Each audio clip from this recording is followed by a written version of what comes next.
ഖുർആനെന്നും ഹദീസെന്നും വ്യതിചലിച്ചിട്ട് എന്തൊക്കെ കാര്യങ്ങളാണ് മതമായി നമ്മൾ കൊണ്ടുവന്നത്. ഒറ്റ കാര്യം ചെയ്താൽ മതി, ഒരു ദിവസം മതമായി ചെയ്യുന്ന മുഴുവൻ കാര്യങ്ങളും ടിക്ക് ചെയ്യാം.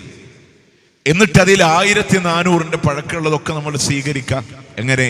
രാവിലെ എണീറ്റത്, പല്ല് തേച്ചത്, വുളൂ എടുത്തത്, സുബഹി നിസ്കരിച്ചത്, ഒരു മുഹിയദ്ദീമാല പാടിയത്, ഒരു ഹദ്ദാദ് ചൊല്ലിയത്, പിന്നീട് അവിടെ നിന്ന് മുത്തുനബിക്ക് വേണ്ടി സ്വലാത്ത് ചൊല്ലിയത്, പിന്നൊരു നാരിയ സ്വലാത്തിൽ പോയത്, പിന്നെ ളുഹാ നിസ്കരിച്ചത്, മുഴുവൻ ഒരു പേപ്പറിൽ ഇങ്ങനെ എഴുതി വെക്കാം.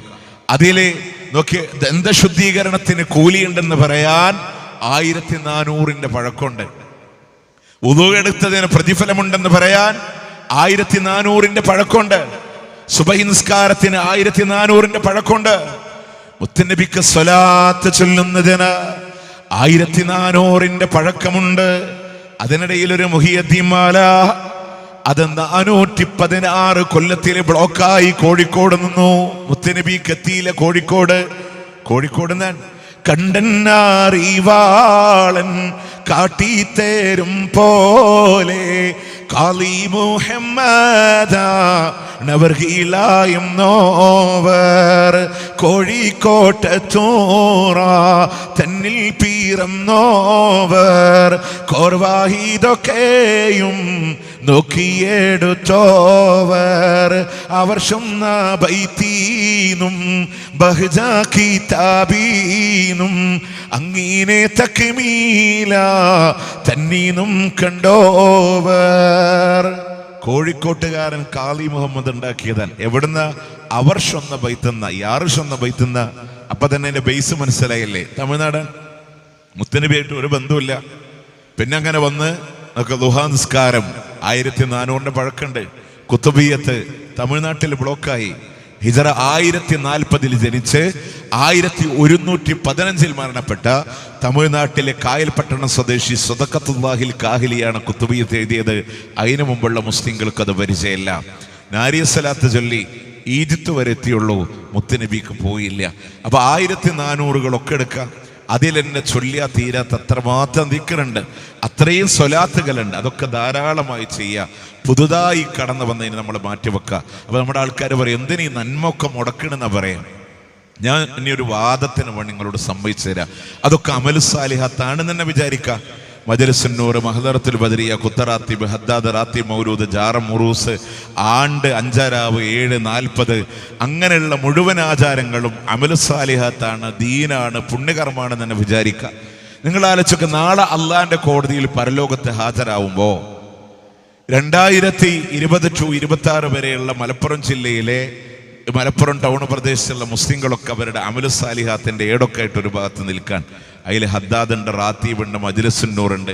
ഞാൻ 2026 എന്ന് പറഞ്ഞത് 2020 ഉസ്താദിന്റെ ഏടിൽ മജ്‌ലിസുന്നൂർ ഉണ്ടാവില്ല. കാരണം അത് തുടങ്ങിയിട്ട് 10-12 കൊല്ലയിട്ടുള്ളൂ. അതിന് മുമ്പുള്ളവർക്ക് അത് പരിചയമില്ല.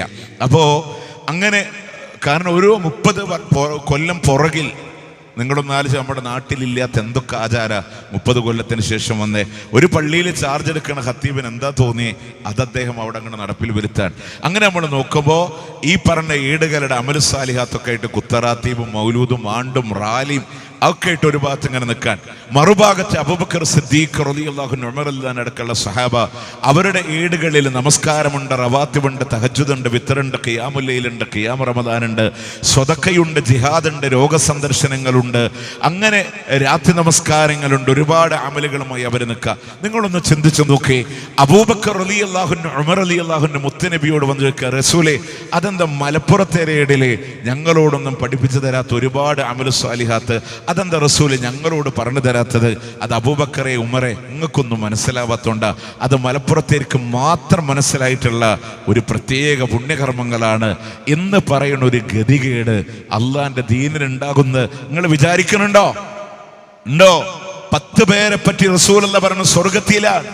അബൂബക്കർ, ഉമർ, ഉസ്മാൻ, അലി റളിയല്ലാഹു അൻഹും അജ്മഈൻ തുടങ്ങി സഅദുൻ സഈദുൻ സുഹബൈ رمتلحة وأبي عبيدة وبنيع في الناشير الكرامي അള്ളാന്റെ ഹബീബിന്റെ നാവ് കൊണ്ട് സ്വർഗമുണ്ടെന്ന് പറഞ്ഞ 10ഓളം വരുന്ന സഹാബ,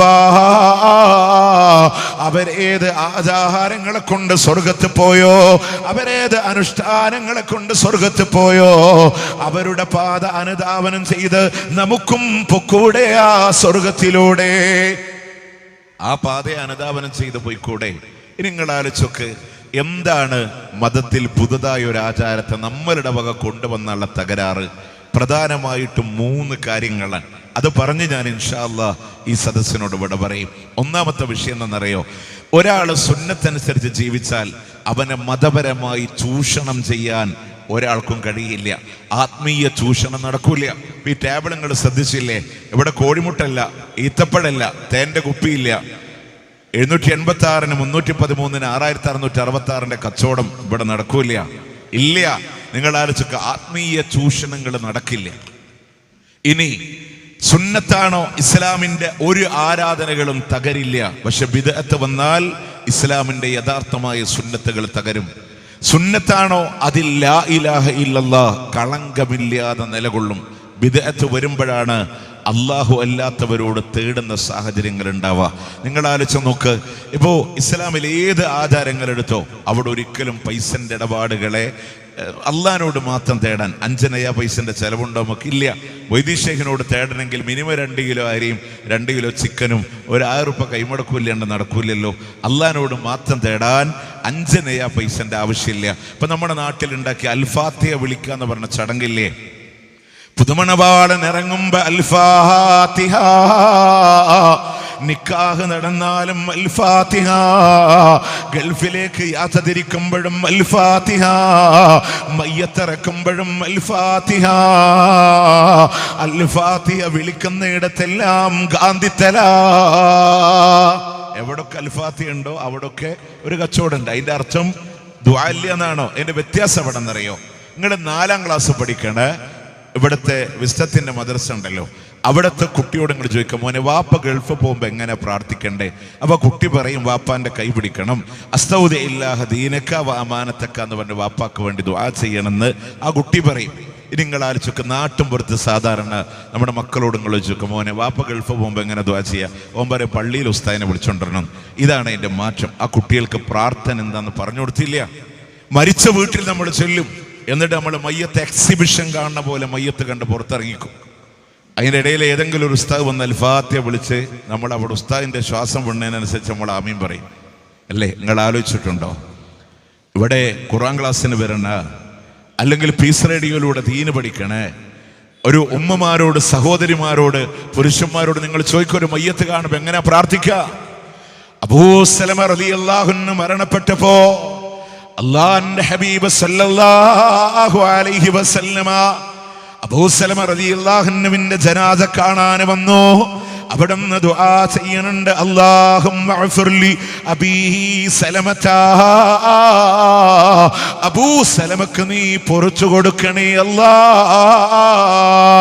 ആ ഹദീസുമായി ബന്ധപ്പെട്ട് ഉലമാക്കൾ പറയാണ്, മയ്യത്തിന്റെ പേര് പറഞ്ഞ് ദുആ ചെയ്യാ, അതല്ലെങ്കിൽ അല്ലാഹുമ്മ അഗ്ഫിർലി ഹാദൽ മയ്യിത്ത് എന്ന് പറഞ്ഞ് അല്ലാഹുമ്മ അഗ്ഫിർലി ഫുലാൻ എന്ന് പറഞ്ഞ് ദുആ ചെയ്യാം അല്ലേ? പ്രാർത്ഥന ഇല്ലേ? പ്രാർത്ഥന ഉണ്ട്. യാത്ര ഇറങ്ങുമ്പോൾ പ്രാർത്ഥന ഇല്ലേ? പ്രാർത്ഥന ഉണ്ട്. ഞാൻ സാധാരണക്കാരനോട് വേണ്ടി പറയാട്ടോ, നമ്മളിവിടെ ജോലി ഇല്ലാതെ പ്രയാസപ്പെട്ട് നാട്ടിൻപുറത്തൊക്കെ നടക്കുമ്പോൾ ഒരു വിസ ഒത്തു വന്നു എന്ന് വിചാരിക്കാൻ. ആ വിസക്ക് അത്യാവശ്യം എക്സ്പെൻസ് വന്നാൽ ഒരുപക്ഷെ വീട് പോലും ഹറാമായ രൂപത്തിൽ പലിശക്ക് പണയം വെച്ചൊക്കെ പോകുന്ന ആൾക്കാരുണ്ട്.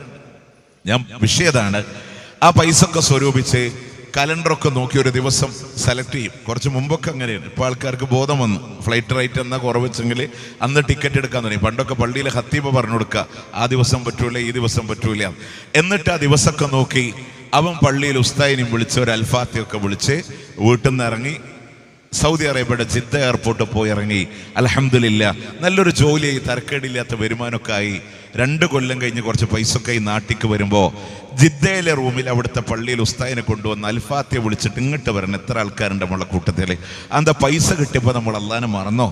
ഇനി ജിദ്ദ എന്ന് വേണ്ട, മലേഷ്യ ആയിക്കോട്ടെ. ഇനിയിപ്പോൾ സൗദി ആയതുകൊണ്ട് അവിടെ സലഫികളെന്ന് പറയേണ്ട, മലേഷ്യ ആയിക്കോട്ടെ. ഇനി അതല്ല ഇവിടെ ദുബൈയിലോ കുവൈറ്റിലോ ഖത്തറിലോ ഒമാനിലോ എവിടെയെങ്കിലും നമ്മൾ അങ്ങനെ ചെയ്യോ? കാരണം വീണ്ടും ഇവിടുന്ന് അങ്ങോട്ട് പോകുമ്പോൾ അൽഫാത്തി, അവിടെ നിന്ന് ഇങ്ങോട്ട് വരുമ്പോൾ അൽഫാത്തി ഇല്ല. കാരണം എന്താ അറിയോ? ഈ കേരള മോഡൽ ഉസ്താദുമാർ അവിടെ ഇല്ലാത്തതുകൊണ്ടാണ്. അപ്പം അതുകൊണ്ട് തന്നെ ഇതിൻ്റെ കച്ചവടങ്ങൾ കടന്നു വന്നു. ഇനി രണ്ടാമത്തെ പോയിന്റ്, ബിദ്അത്ത് വരുമ്പോൾ സുന്നത്ത് തകരാൻ. ഇസ്ലാമിലുള്ള ആചാരം പിടിച്ച ഒരു തകരാറുണ്ടാവില്ല. ഇപ്പം നിങ്ങൾ ആലോചിച്ചൊക്കെ നമ്മൾ പറയലുണ്ട് ഈ സലഫികൾ സ്വലാത്തിനെതിരാന്നൊക്കെ പറയലുണ്ട്. അതിൻ്റെ കാരണം എന്താ അറിയാം? ഇപ്പം നമ്മളിവിടെ നിങ്ങളുടെ മലപ്പുറത്ത് കോണോമ്പാറയിൽ സ്വലാത്ത് നഗർ, അങ്ങനെയുള്ള നഗറിക്കൊന്നും നമ്മൾ പോകലില്ല. സ്വലാത്ത് കച്ചവടത്തിന് നമ്മൾ നിൽക്കലില്ല. ഞാൻ പറഞ്ഞു ബിദ്അത്ത് വരുമ്പോൾ സുന്നത്ത് തകരുന്നുള്ളതിൻ്റെ ഒരു തെളിവ് പറയാം. അധിക വർഷമായിട്ടില്ല, മലപ്പുറത്ത് ഒരുപാട് എക്സ്പീരിയൻസ് ഉള്ള ആളുകളാണല്ലോ. ഇപ്പോൾ ഞാനൊക്കെ ഒരു 37 വയസ്സ് കഴിഞ്ഞ ഒരാളാണ്. എൻ്റെ ഓർമ്മയിലാണ് മലപ്പുറം ജില്ലയിൽ കോണോമ്പാറയിലെ സ്വലാത്ത് നഗർ തുടങ്ങിയത്. അപ്പോൾ എന്നെക്കാൾ ഏജുള്ള ആളുകൾക്കറിയാലോ ഏത് വർഷം ഇവിടെ തുടങ്ങിയെന്നല്ലേ. അതിന് ആദ്യത്തെ കേരളത്തെ റമദാനിൽ അവസാനത്തെ 10 സ്വലാത്ത് നഗരിക്ക് വരിക എന്ന് പറഞ്ഞ് തുടങ്ങിയത് അവിടെയാണ്. തൊട്ടു പിന്നാലെ ഞങ്ങളുടെ നാടായ തൃശ്ശൂർ ജില്ലയിലെ ഇവിടെ 27 രാവിന് വന്നു, 23 രാവിന് കൂരിക്കുടിയിൽ സ്വലാത്ത് നഗർ വന്നു, പിന്നെ കൊല്ലം ജില്ലയിലെ കാദ്സിയയിലെ സ്വലാത്ത് നഗർ വന്നു. ചുരുക്കി പറഞ്ഞ റമദാനിലെ 21, 23, 25, 27, 29 ഒറ്റയാക്കപ്പെട്ട രാവ് മുഴുവൻ ആളുകൾ പള്ളിയിൽ നിന്ന് പുറത്തേക്ക് പോകാൻ തുടങ്ങി. ഇനി ഇങ്ങോട്ട് നോക്കേ, പ്രവാചകന്റെ സുന്നത്ത് എന്താ?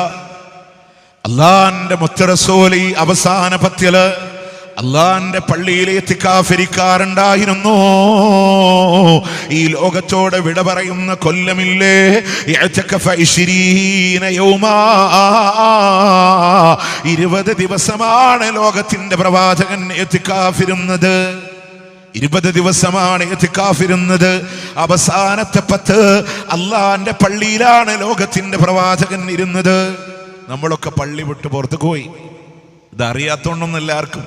കാരണം റബീഉൽ അവ്വൽ മാസത്തിൽ നബിദിനത്തിന് ഡുണ്ടുണ്ടും ദഫ് കൊട്ടും എന്താ പറഞ്ഞത്? 30 നാളിലെ നോമ്പിന്റെ പോരിഷ കഥയിലൊന്നും ഒതുങ്ങൂല, മുത്ത് റസൂലെന്ന് പാതിരാവിലും മുസല്ല വിട്ടിട്ടിറങ്ങാറില്ല. അള്ളാന്റെ റസൂല് പാതിരാത്രി പോലും മുസല്ല വിട്ട് പള്ളിയിൽ നിന്ന് പോവില്ല. ഇത് നമ്മൾ പാടിയിട്ടാണ് മുസല്ലിം കൊണ്ട് ഓടിയത് അല്ലേ? അപ്പോ ബിദ്അത്ത് വന്നപ്പോ യഥാർത്ഥമായ സുന്നത്തുകൾ നശിക്കാൻ തുടങ്ങി എന്നുള്ളതാണ്. പെരുന്നാളിന്റെ റസൂലുള്ളാഹി സ്വല്ലല്ലാഹു അലൈഹി വസല്ലമ ജബ്ബാന എന്ന് പറഞ്ഞ മുസല്ലായിലാണ് പ്രവാചകൻ പെരുന്നാൾ നിസ്കരിച്ചത്. അന്ന് നമ്മൾ എല്ലാവരും തിരിച്ചെവിടേക്ക് കയറ്റി? പള്ളിക്കോടി കയറ്റി. പുറത്ത് നിസ്കരിച്ചാൽ ശരിയാവില്ല എന്ന് പറഞ്ഞു ഇല്ലേ? എന്താണോ റസൂൽ എന്ന് പറഞ്ഞതിന് നേരെ. ഞാൻ ആ സ്വലാത്തിന്റെ വിഷയം പറഞ്ഞുകൊണ്ട് അത് പറഞ്ഞു എന്ന് മാത്രം. അതുപോലെ തന്നെ പ്രവാചകന്റെ ജന്മദിനം ആഘോഷിക്കുന്ന ആളുകളോട് നിങ്ങൾ റസൂല് ജനിച്ച ദിവസം എങ്ങനെ കാണാനാണ് നമ്മളോട് പറഞ്ഞേ? സ്വഹീഹ് മുസ്ലിം 1172 നമ്പർ ഹദീസ്.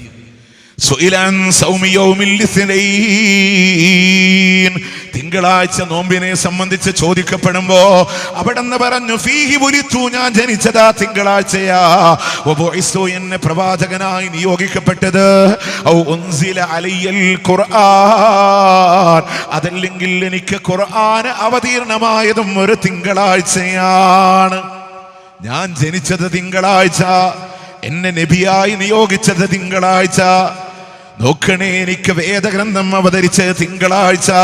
ഹിറാ ഗുഹരത്തിന്റെ മുകിരത്തില് ലോകത്തിന്റെ പ്രവാചകൻ ഏകനായിരിക്കുമ്പോ നുബുവത്തിന്റെ ഇളം തെന്നലുമായി മലക്കു ജിബ്രീൽ അള്ളാന്റെ ഹബീബിന്റെ മുമ്പ് പെയ്തിറങ്ങിപ്പോയ നിമിഷമുണ്ടല്ലോ.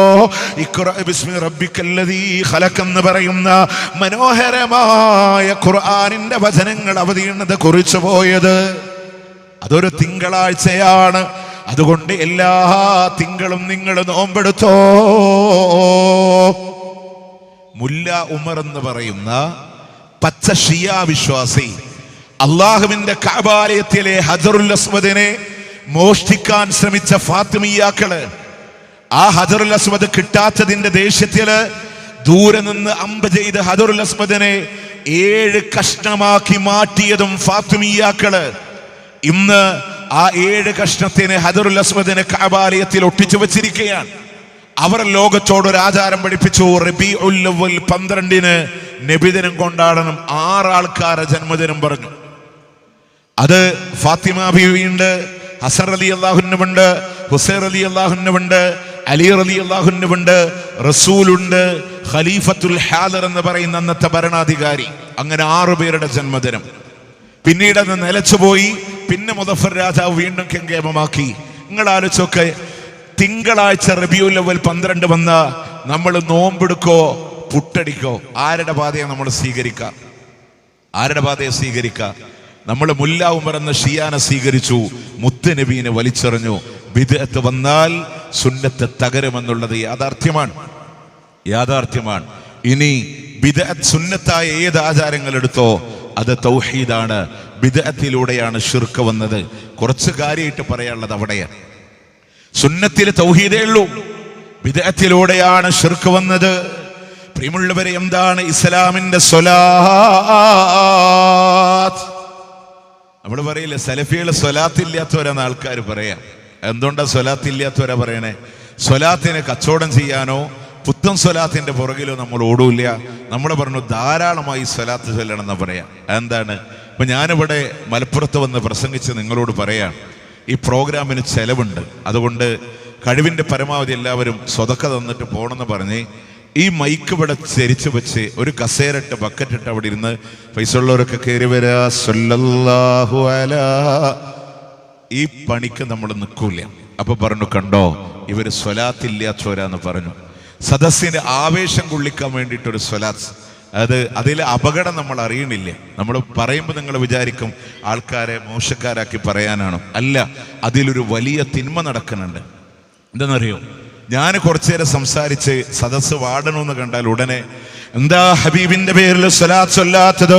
ഹബീബായ റസൂലുള്ളാഹ്, അഷ്റഫുൽ ഖൽഖായ റസൂലുള്ളാഹ്, യാ മൻ ല യംലഇൽ ബത്ന ബിശ്ശഈർ, യാ മുഹമ്മദുർ റസൂലുള്ളാഹ്, യാ മൻ ലം യൽബസിൽ ഹരീർ, യാ മുഹമ്മദുർ റസൂലുള്ളാഹ്. ഇത് കേൾക്കുമ്പോ സദസ് ഇങ്ങനെ ആവേശം കൊള്ള. നമ്മൾ ഈ പറഞ്ഞ വാക്കെന്തെന്നറിയോ? നിങ്ങൾക്ക് അലമുറയിട്ട് പറഞ്ഞ ഈ വാക്കെന്തെന്നറിയോ? അതൊരു ദുആയാണ്, അതൊരു പ്രാർത്ഥനയാണ്. അല്ലാഹുവേ, ഞങ്ങളുടെ മുത്തുനബിക്ക് ഗുണവും രക്ഷയും ഏകണേ അല്ലാഹ്. ഇങ്ങനെ അലമുറയിട്ടിട്ടാണോ നമ്മൾ പ്രാർത്ഥിക്കുക? ആണോ? ഈ പരിപാടിക്ക് നമ്മൾ നിൽക്കാത്തതുകൊണ്ട് പറഞ്ഞു സ്വലാത്തില്ല ചോരാന്ന് പറഞ്ഞു. നിങ്ങൾ ആലോചിച്ചോക്ക്. ഇനി മാത്രമല്ല, ഇപ്പണ്ട് ഈ വീടുകളിലൊക്കെ ഒരു സ്ലിപ്പ് കൊണ്ടുവന്ന് തരല്ലേ. 2010 സൗത്ത് കർണാടകയിലെ അൽ അൻസാർ എന്ന് പറയുന്ന ഒരു മാസികയിലെ ഒരു ലേഖനം വന്നു. SSFൽ നിന്ദ 5 കോടി സ്വലാത്ത്, SSF 5 കോടി സ്വലാത്ത് മുത്തനബിക്ക് അയച്ചു കൊടുക്കുന്നുണ്ട്. അതുകൊണ്ട് ഓരോ യൂണിറ്റ് ഓരോ ലക്ഷം സ്വലാത്ത് വീതം സെൻട്രൽ കമ്മിറ്റിക്ക് അയച്ചു കൊടുത്തിട്ട് സെൻട്രൽ കമ്മിറ്റി അത് റസൂലുള്ളാഹിക്ക് അയച്ചു കൊടുക്കുന്ന. അപ്പോ അത് പിന്നെ നമ്മുടെ കേരളത്തേക്ക് വന്നു. നമ്മളിങ്ങനെ ആ സ്ലിപ്പിൽ ഇങ്ങനെ ചെയ്തപ്പോൾ ഞാൻ എൻ്റെ പേര് എഴുതി ഷാഫി ഹുസൈൻ 6214 സ്വലാത്ത്, എൻ്റെ ഉമ്മാൻ്റെ പേര് എഴുതി ഇത്ര സ്വലാത്ത് എഴുതി അത് നേരെ കൊണ്ടുപോയി കൊടുത്താൽ അത് പിന്നെ കൂറത്തങ്ങളോ ബായാർ തങ്ങളോ ഹലീൽ തങ്ങളോ ഒക്കെ വന്ന് റസൂലുള്ളാഹിക്ക് എന്ത് ചെയ്യും? ചവിട്ടിക്കയറ്റി അയച്ചു കൊടുക്കുന്ന. നമ്മൾ പറഞ്ഞ എന്താണ്? നമ്മൾ പറഞ്ഞു മലപ്പുറത്ത് ഉമ്മ വീടിന്റെ അകത്തളങ്ങളിൽ ഇരുന്ന് ധാരാളം ധാരാളം സ്വലാത്ത് ചൊല്ലിക്കോ. അത് മുത്തുനബിക്ക് എത്തിക്കാൻ അല്ലാഹു മലായിക്കത്തുകളെ ഏർപ്പാട് ചെയ്തിട്ടുണ്ട്. ഒരു പുരോഹിതന്റെയും കാലിന്റെ ചോട്ടിൽ നിങ്ങൾ കൊണ്ടുപോയി വെക്കണ്ട.